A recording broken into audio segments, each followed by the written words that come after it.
రాత్రంతా ఆలోచించి చూశాను.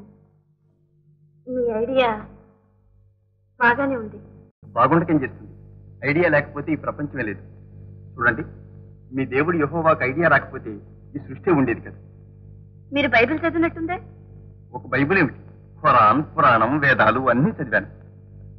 చూడండి, మిమ్మల్ని నేను ఎరగను, నన్ను మీరు ఎరగరు. దీనికి పెద్దగా ఎరగాలటండి. మిమ్మల్ని చూడగానే ఆత్మాభిమానం, సంస్కారం కలవారిని గ్రహించండి. అవునంటారా? అనుకోండి. ఇక నేను కూడా కాస్త పొరుగు మర్యాద గలవాడిని ఒప్పుకుంటారా? తప్పకుండా ఒప్పుకుంటాను. కానీ జీవితంలో చాలా మంది చేత మోసపోయి. నా వల్ల మోసపోరు. చూస్తారా కాంటాక్ట్ సర్టిఫికేట్? అబ్బే, అక్కర్లేదు. కానీ ఎందుకనో నా మనసే. ఇలాంటి వాటిల్లో మనసు నమ్మకూడదు, బుద్ధిని అనుసరించిపోవాలి. అవునంటారా? అవును.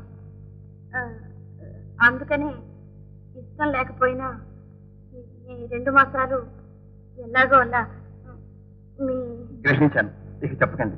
నిజానికి భర్తలు వీరే, మీ జీతం ఎక్కువ నాకు